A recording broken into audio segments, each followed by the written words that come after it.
What's up, Roxstars? It's Rox coming to you today with a review for Greenleaf Season 5, Episode 5. It's the 5th day, you guys. Let's get to it, shall we?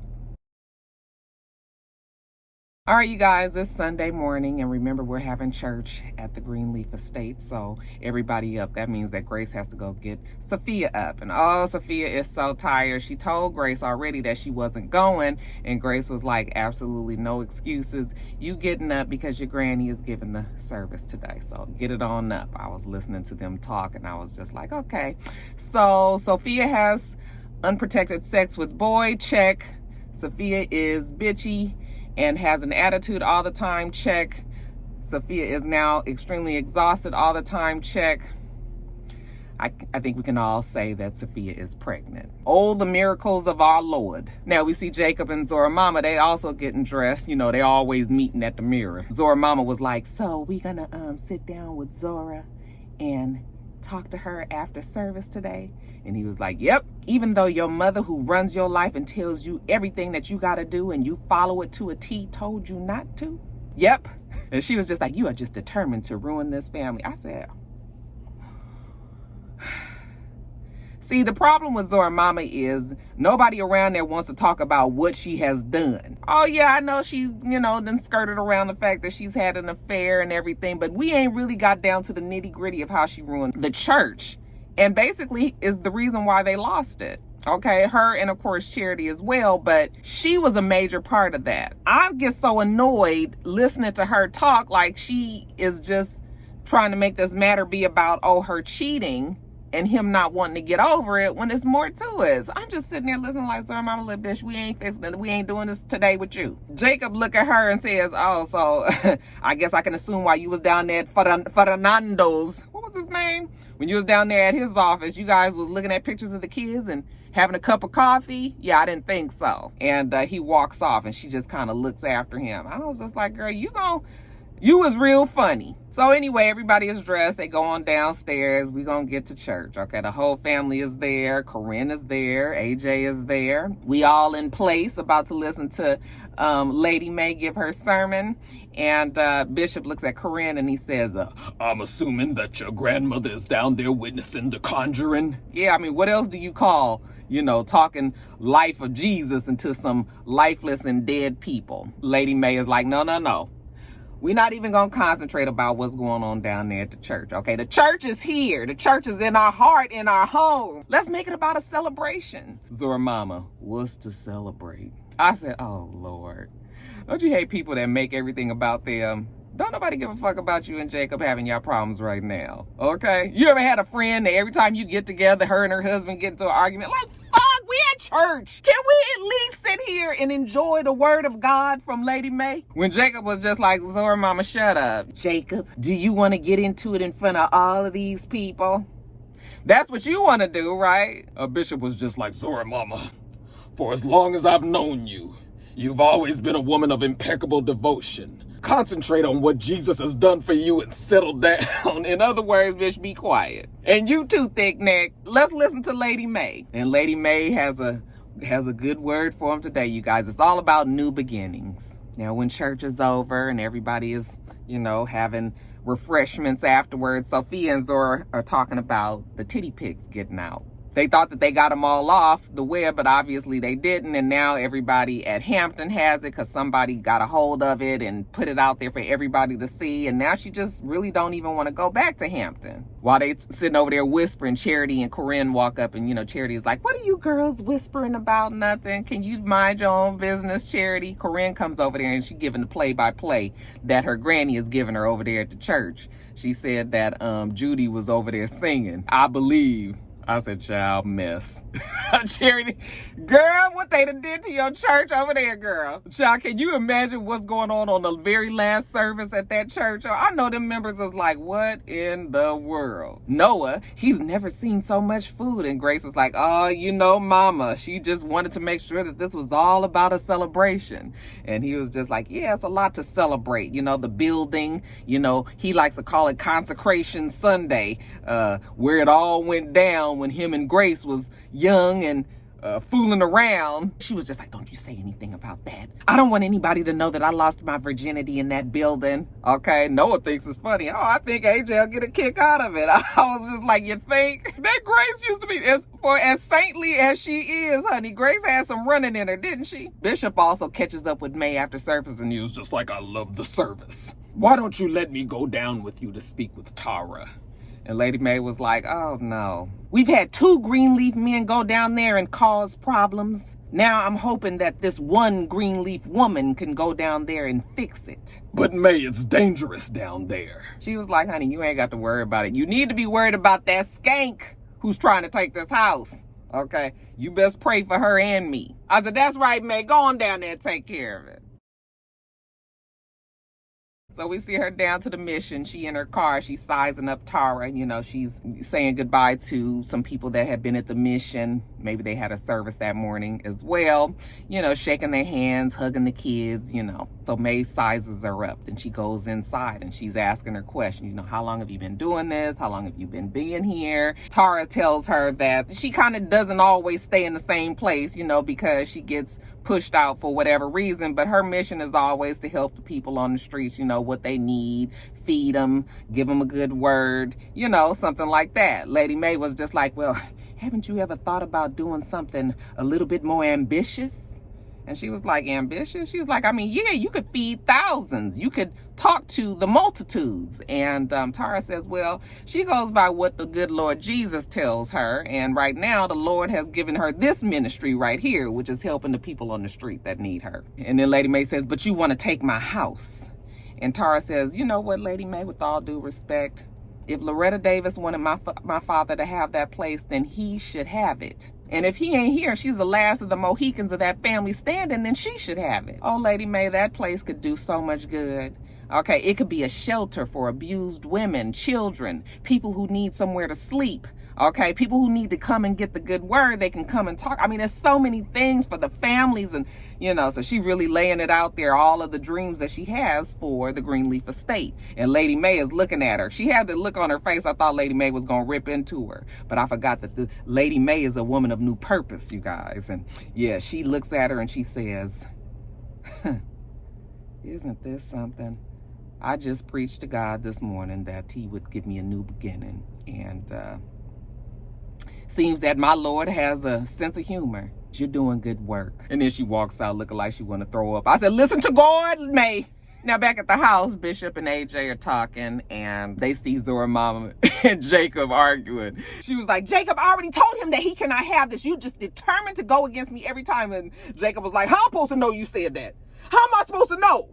You know, Bishop looks at him and shakes his head, and he's just talking about how the family seems to be falling apart little by little. You know, AJ says he learned from his therapist that sometimes people just want to break things apart, you know, not necessarily because they are bad people, but they just want to see the reason why, you know, the reason why certain things happen, the reason why things work the way they do. And Bishop was just like, oh, son, come with me. He was inspired by that, I suppose. When AJ hesitates, Bishop was just like, don't worry, I'm not trying to save you. So they have a good little stroll on down to the horse stables. It's a big, big box there. Looks like a freight box. Bishop says that when he was younger, he always wanted a Pontiac GTO. Lo and behold, one day his father woke him up and said, I got a surprise for you. He says, there's your Pontiac GTO. And it was in that box. AJ was just like, so the Pontiac GTO was in this box here? He says, yes, in a million pieces. Daddy was just like, you want this car so bad, you gonna put it together. AJ says, well, you know what? He's always wanted a Beamer. Bishop says, late model. And he says, it doesn't even matter, just a Beamer as long as it got a drop top and it goes fast. Okay, well, Bishop got a little proposition for him. You know, the car is not Gucci, but, you know, if you help me put it together, then you can have this car. Okay, and AJ was just like, wow. You could tell the look on his face was like, wow, you would give me this car that was your dream when you was younger and you done held on to all of the 50,000 pieces all this time just for me to help you put it together and I can have it? I said, yes, AJ. What has Grace been trying to tell you all along? Okay, this family got a lot of shit with them, but they have been trying to help you. Okay, and I think AJ was touched that Bishop was willing to do it. I said, we could have been did all this. We didn't even have to go through all of the things that AJ went through. Sometimes we just gotta let go and let God. So anyway, they go back in the house and, you know, Bishop is still trying to sell AJ on the idea, you know, it's not a race car, but it's an experience. AJ seems to be warming up to the idea. Then in walks May. And he was just like, oh, you made it back already. How did it go with Tara? James, I don't want to talk about it. You made all of that fuss and made sure you went down there and talked to her by yourself. I want to know. We have to give her this house because Jesus said so. And Bishop was just like, oh, Jesus hasn't told me yet. Now, Corinne, who then turned out to be just a regular old Rona Barrett, hasn't she? She comes and tells Charity that, child, you ain't gonna believe this. How about after service, Sidekick Phil and the old wrinkled up asparagus went out there and had the wrecking balls come up to the church and they put on their hard hats and child, they out there taking selfies of all things. It's a damn mess down there. You know, Charity just kind of rolls her eyes. I said, this is all part of your doing, Charity. You might have been out there taking selfies with Sidekick Phil too if Judy didn't resurface. So now she got to go take care of some business. So she sees Zora and Sophia over there still whispering about these titties and Hampton and all of that. And she was just like, dear nieces, you know, can you come over here and watch what's his name for a little while I go take care of something? And they were like, sure. Right when they go over there and to sit down with the baby, Zora mama and Jacob come over there and was like, Zora, we need to speak to you for a second. You know, Jacob has to put his foot down. It's serious business. Oh, serious business. Well, let me get up and go. They go to their quarters and they're telling her that they're getting a divorce. Okay. Now she already kind of had an idea. And she was just like, you know what? I don't know why y'all ain't did this a long time ago. Because we all know what daddy been out there doing all of this time. This is really a relief. Can I go? And she jump up in a huff and is about to storm out. And Zora mama was like, Zora, wait a minute. Hold on. This is not all your father's fault. And she says, oh, it's not, huh? Well, tell me, what is it that you did? Was it that you cooked too many dinners while he was out there doing whatever, who knows what, with everybody up and down the boulevards? We know that the only thing open after 2 a.m. is legs. While you sit there crying and sad. Zora mama was like, no, listen, Zora. The details are not important. I said, in this case, they are. But just know that we both missed the mark on this one. I said, Jacob, why are you... I mean, I understand. You know, you don't want to talk bad about your spouse, you know, the kids' parents and all of that, but is it really fair that he has to take the full brunt of everything? Zora's not no child. She's not Winky's age. I mean, she can kind of understand the whole full picture of what has happened here. So it's just frustrating me that we just gonna keep on tap dancing around the things that Zora mama done did. Zora was just like, whatever. Okay, can I go, please? And she leaves out. So, you know, Thick Neck was like, you think she'll be okay? And Zora mama was just like, I mean, what do you think? Her whole family is coming apart. Girl, we ain't gonna take too much more of this indignation. She was like, I will drop this whole thing if you agree to do so. But if we go and tell Winky tomorrow that we're getting a divorce, then there's no turning back because I can't put him through anything else. And I said,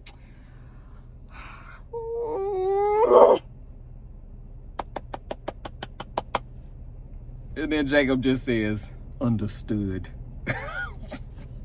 Jacob, I'm gonna need you to grow some balls. This is the time for you to be big and bad like you like to try to be. He was sitting there contemplating and I was like, you better not give in. Something tell me that, like, what is this here now? Something tell me that he's leaning that way, you guys. Did you feel that or was it just me?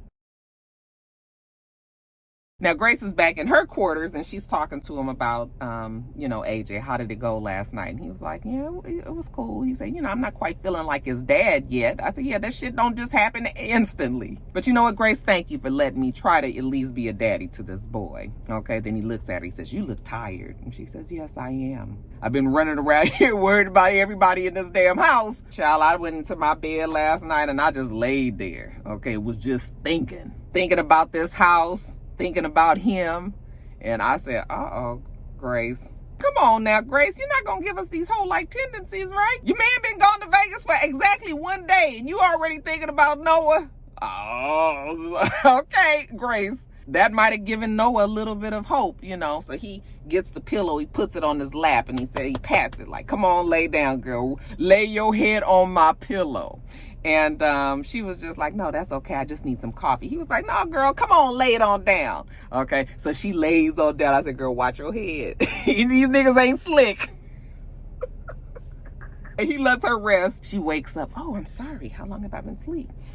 He said almost an hour, but you know what? It gave me some time to think. And she was like, oh, really? And he says, yeah, you know, when I was living down there in the cabin, you know, the caretaker, he used to keep a journal, you know, and he would have me write things in there, you know, of things that needed to be done around the property or whatever. But he said he also would have sketches in there and plans of, you know, things that he planned to do to the property as if he was going to be getting it. I said, well, isn't that something that Noah would remember all of that? Isn't that convenient? Maybe it is good. And he would always talk about that Negro came here today. That Negro was here talking to Miss Davis. What if that Negro was Daryl James? He calling him that Negro because it seems that the caretaker was white. So the plot thickens, you guys. Bishop comes in there and interrupts them, and Noah was like, that's okay, you guys can talk because I'm gonna take the young lad on home. Daddy's son time. So he leaves out, and Bishop was just like, your mother went down there to talk to Tara, and now she's saying that she's got to give her this house.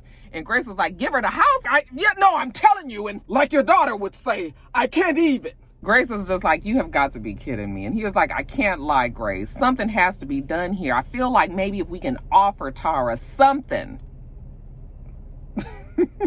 Grace was just like, okay, well, how much do you need? And Bishop was like, how much do you got? I said, well, Grace has quite a bit, even though she gave you $2 million when you was all caught up with the Wicked City woman, Rochelle. With that whole Bitcoin thing that you was going through. I mean, you just gonna keep on running to this girl with this foolishness, Bishop. Downstairs, AJ is talking to Sophia. And get this, AJ is trying to uplift Sophia. Isn't that something? I guess he done got pulled out of his despair and depression now that he's getting some therapy. Okay, well, good for him. Anyway, he's telling her, listen, Sophia, I know you want to put your head in the sand, but listen, I have been through so much. I have been here, there, and everywhere, okay? And I'm still here, okay? Like Tisha Campbell, I'm still here. I know you having all these problems and you losing faith and everything, but what exactly do you even want, Sophia? She was like, I don't want to go back down to Hampton and have to deal with a bunch of bitches. I said, oh, Sophia, they just got the potty mouth and they're fighting out here fucking around, sending naked pictures of yourself. I mean, what else is going on here? He was like, yeah, but that's what you don't want to do. Okay, what is it that you want? She says, I want all of them titty pics off of the internet. He said, that's fine. I understand that too. But what is it that you know that you want that you can actually have? And she says, well, I guess I want to stay here with you and Zora. And he says, well, that's fine. Stay here with me and Zora then. Okay. She was like, well, don't make it sound so lame. He was like, listen here, Sophia. I know don't nobody know this around here because you got your whole fucking family living under one roof. But let me put you up on game. Look at Thick Neck and Zora Mama and Winky and all of them. They all living in this house. That is not normal. Grown-up people go out on their own and succeed on their own, make a life of their own. You cannot stay up in this estate and think that you're just going to be able to live up under your grandparents for the rest of your life. I said, especially since one of them is going to be going soon. I know, you guys. I hate the doom and gloom, but I just feel it in my bones. But honey, that AJ said a word, didn't he? Even your mama need to get her ass up out of here. I said, thank you, AJ. I mean, who would have ever thought that I would be co-signing AJ? Like, no, we not here, but we here. Sophia, you're going to have to get out on your own and live your life, okay? And then Noah knocks on the door. Okay, son, let's hit it. And the AJ says, let's roll.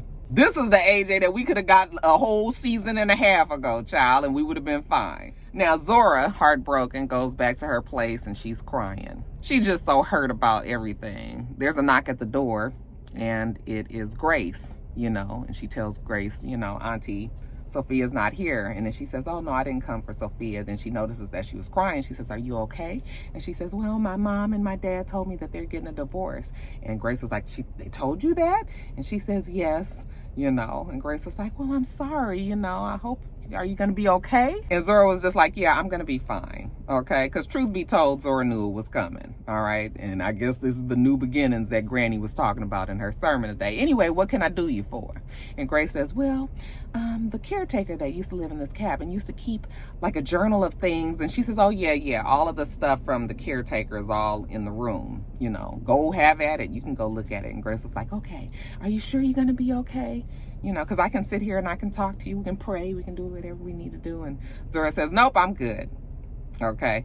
And so, Grace goes in the room and pulls out the box, you know, and opens it up, and it's full of a bunch of old stuff in there. And she finds the ledger and she opens it up and she sees all the drawings and the measurements and all of this. And she's just kind of thinking to herself like, what did he mean about the Negro? Now, Charity, remember she had to go take care of some business. She gets on the phone and she calls Sidekick Phil's daddy.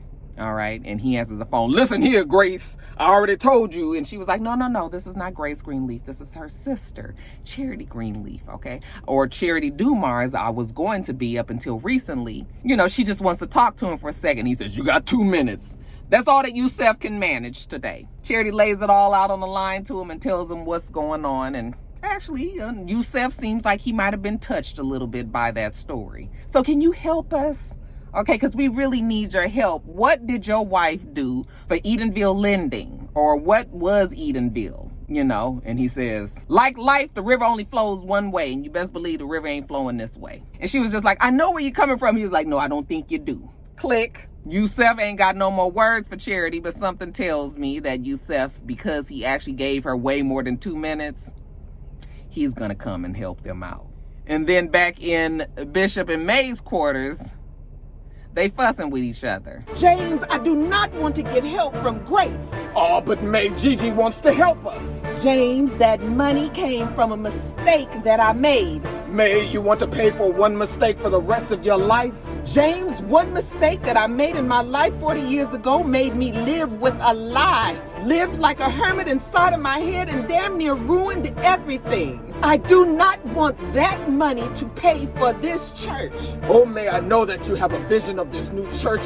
It has to be founded on truth, James. And it is not a vision. It is what God said. Well, May, what are you saying here? We gotta give her this house. Oh, May, you're making me look like a murderer. And I can't let you do that. I said, May, come on now. You really about to just give up the house? I mean, I guess she got Jesus on the main line, and that's what he been telling her. Charity comes in while they're in the midst of this, and she says, Mama, Daddy, we're going to go down to the church. One last time, all of us. May was like, oh, Charity.